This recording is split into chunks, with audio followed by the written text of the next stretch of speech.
I'm going to hold this because at my age, I couldn't possibly figure out how to put it back. No, I want to hold it. We who believe in freedom shall not rest. We who believe in freedom shall not rest until it comes. My great-grandmother said, "Let the work that I've done speak for me." When I reflect back on more than 4 decades of my life doing this work, I've given my life to this work. I've landed in an incredible place. And I'm so grateful and so thankful to the Women's Foundation for just slowing things up a little bit so that I could see it.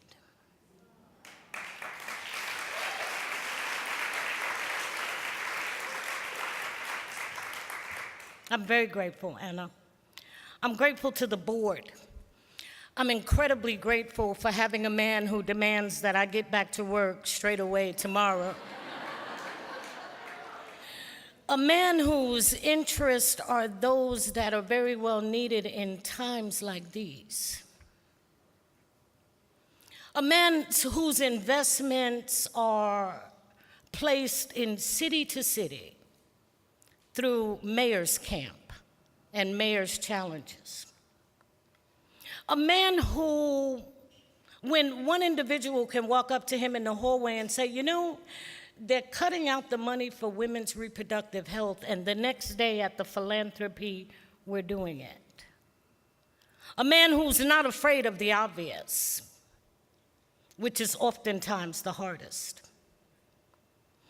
A man who has no fear of standing side by side with women like me.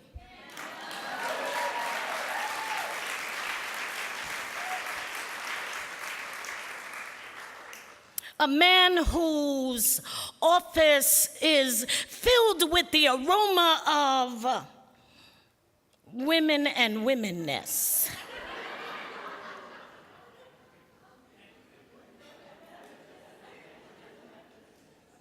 When I was a little girl, they talked about men being hunters and women being gatherers. A man who is not afraid to allow us to go out for the hunt. Dr. Carson, I thank you for clearing the way for me with all that hunting you did up here today.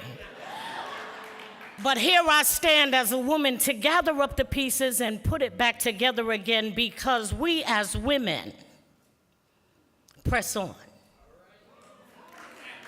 I want to take a moment to let you see the women who stand beside the man who does these great things. Because beside every great man is a great woman. I said beside every great man is a great woman. Can the women of Bloomberg please stand up? The women of Bloomberg. The women of Bloomberg.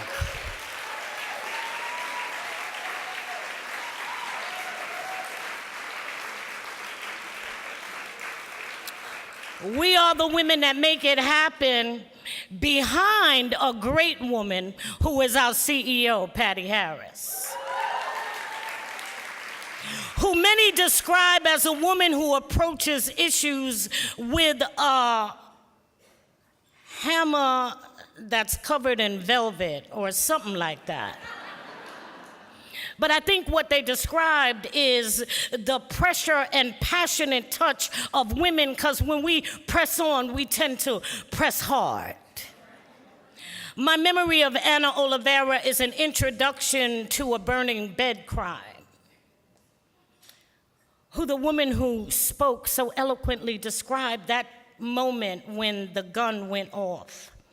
I had no idea what a burning bed crime was until I met Anna Oliveira in the Bronx, who was fighting for women who had committed burning bed crimes and who became incarcerated because of the passion in the moment where someone was squeezing the breath from their body daily and they thought it was love and they pushed back and the gun went off or the knife was at hand's reach and next thing you know they were at Rikers or numbing their pain with crack. And Anna Oliveira was teaching me how to do acupuncture for women who had committed burning bed crimes at Lincoln Hospital at 7 in the morning.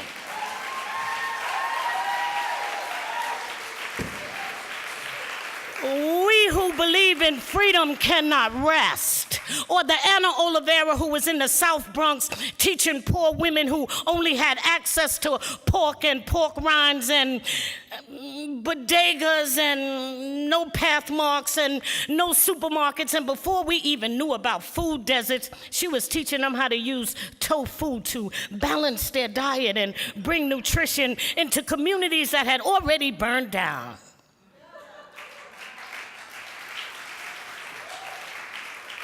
Or the Anna Oliveira who had courage to take on the gay men's health crisis in the midst of the storm.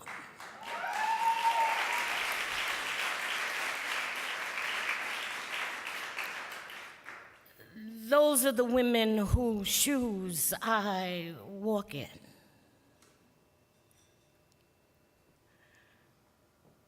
Those are the women who set the road and made the road by walking. Those are the women who moved me and inspired me enough to join Mr. Bloomberg and make my way to a place called Congo and Rwanda, where women who suffered from the war got up every single day in the midst of the war and strategically planned how they were going to walk down the road without getting raped.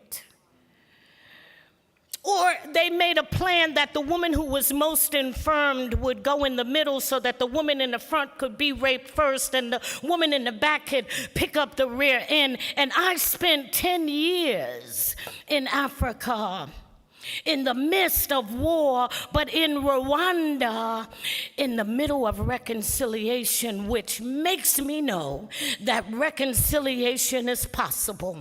And with the strength and the wisdom in this room, we can push past it all. Because we who believe in freedom shall